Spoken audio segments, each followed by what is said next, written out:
বন্ধুরা, আপনারা কি জানেন গরু কি অভিশাপ দিয়েছিল, যার কারণে আজ পর্যন্ত সমগ্র নারী জাতিকে সেই অভিশাপ ভোগ করতে হচ্ছে? কি সেই অভিশাপ যা এতদিন এড়ানো যায়নি? আসুন বন্ধুরা, একটি প্রাচীন গল্পের মাধ্যমে আমরা তা জেনে নিই। একসময় ভগবান শ্রীকৃষ্ণ রাজ সিংহাসনে বসেছিলেন। তখন নারদ মুনি তার কাছে এসে বললেন, হে প্রভু, আজ আমি পৃথিবীলোকে মানুষের মধ্যে ঘুরে বেড়াচ্ছিলাম। তখন একজন মহিলা আমাকে জিজ্ঞাসা করলেন, সত্যযুগে যখন মহিলারা সন্তানের জন্ম দিত, তখন শিশুরা জন্মের সাথে সাথেই হাঁটা শুরু করত, কিন্তু এখন আর সেটা হয় না। এমনটা কেন প্রভু? এই প্রশ্নের উত্তর আমার জানা ছিল না, সেই জন্যই আপনার কাছে এসেছি। প্রভু, দয়া করে আমাকে এর উত্তর দিন। তখন ভগবান শ্রীকৃষ্ণ বললেন, আপনার এই প্রশ্ন সমগ্র মানব জাতির জন্য খুবই গুরুত্বপূর্ণ। এই প্রশ্নের উত্তর আমি একটি গল্পের মাধ্যমে দেব। এই গল্পের মাধ্যমে আপনি জানতে পারবেন কেন মহিলাদের সন্তান জন্মের সাথে সাথে হাঁটতে পারে না। তখন নারদ মুনি বললেন, হে প্রভু, আমি এই গল্পটি পুরোটা শুনতে চাই, দয়া করে গল্পটি বলুন। বন্ধুরা, আপনারাও যদি জানতে চান এই প্রশ্নের উত্তর কী, তাহলে ভিডিওটি শেষ পর্যন্ত দেখুন। আপনারা যারা আমার চ্যানেলে নতুন, তারা ভিডিওটি একটি লাইক করে কমেন্টে জয় শ্রীকৃষ্ণ লিখুন। তখন ভগবান শ্রীকৃষ্ণ বলতে শুরু করলেন, এক শহরে রামু নামে এক স্বার্থপর মানুষ বাস করত। রামুর একটি গাভী ছিল যে দুধ দিত।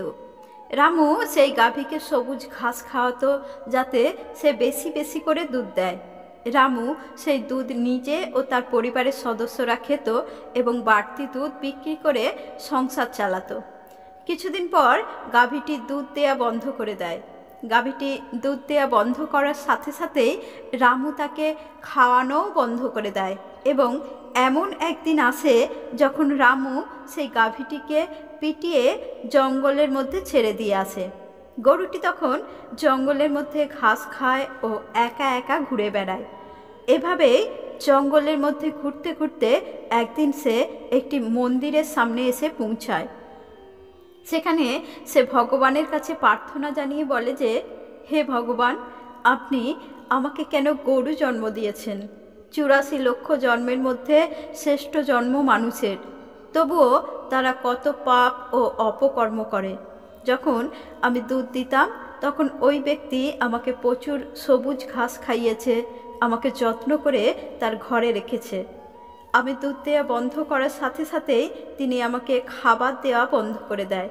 শুধু তাই নয়, তারপর তো তিনি আমাকে পিটিয়ে পিটিয়ে বাড়ি থেকে বের করে দিয়েছেন। এখন আমি বনে এদিক ওদিক ঘুরে বেড়াই ও বনের গাছপালা ও ঘাস খেয়ে পেট ভরাই। হে ভগবান, আপনার তৈরি সর্বশ্রেষ্ঠ জন্ম মানুষের, সেই মানুষ কেন এত লোভী ও স্বার্থপর?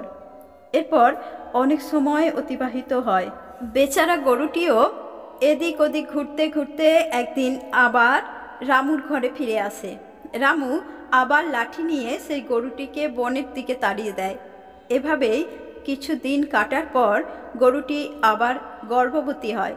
যখন সে 3-4 মাসের গর্ভবতী হয়, তখন সেই জঙ্গলের মধ্য দিয়ে যাচ্ছিলেন এক মহিলা। সেই মহিলা গাভীটিকে দেখে ভাবল, এই গাভীটি এখন গর্ভবতী হয়েছে, এখন একে আমি আমার বাড়ি নিয়ে যাই।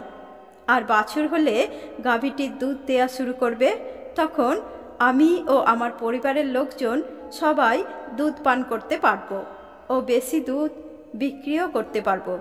এই ভেবে ওই মহিলা তার স্বামীকে ডাকতে গেল গরুটি ধরার জন্য। কিন্তু সে যতক্ষণে তার স্বামীকে নিয়ে সেখানে উপস্থিত হলো, ততক্ষণে গাভীটি সেখান থেকে চলে গেছে। এরপর দেখতে দেখতে আরও কিছু সময় অতিবাহিত হলে ওই গাভীটির প্রসবের সময় ঘনিয়ে এলে ওই নির্জন বনে সে বাছুর প্রসব করলো। একই সময়ে ওই মহিলা বনে ঘাস কাটতে গিয়ে দেখলেন সেই গাভীটি বাচ্চা প্রসব করেছে।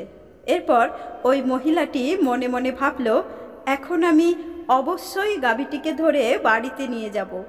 মহিলাটি যখন এই কথা ভাবছিল ঠিক সেই মুহূর্তেই গাভীটি বলল, বোন, তুমি আমার একটি উপকার করো। আমার সন্তানের সবেমাত্র জন্ম হয়েছে, সে এখনও হাঁটতে পারে না। তুমি যদি তাকে তুলে আমার কাঁধে রাখো তাহলে আমি আমার সন্তানকে নিয়ে নিরাপদ স্থানে চলে যাব, কারণ আমার সন্তান 8 মাস পর হাঁটতে পারবে। এরপর ভগবান শ্রীকৃষ্ণ নারদ মুনিকে বললেন, মহর্ষি নারদ, আগে এমনটা ছিল না। বাছুর জন্মের 8 মাস পর নিজের পায়ে হাঁটতে সক্ষম হতো। তখন নারদ মুনি বললেন, হে ভগবান, তারপর কি ঘটল বলুন। তখন ভগবান শ্রীকৃষ্ণ আবার বলতে শুরু করলেন। গাভীর এই কথা শোনা মাত্রই সেই মহিলা উচ্চস্বরে হেসে বললেন, তোমার সন্তান নোংরা হয়ে পড়ে আছে। আমি কেন তোমার সন্তানকে তুলে তোমার কাঁধে রাখব? আমি কেন তোমার ওপর দয়া করব?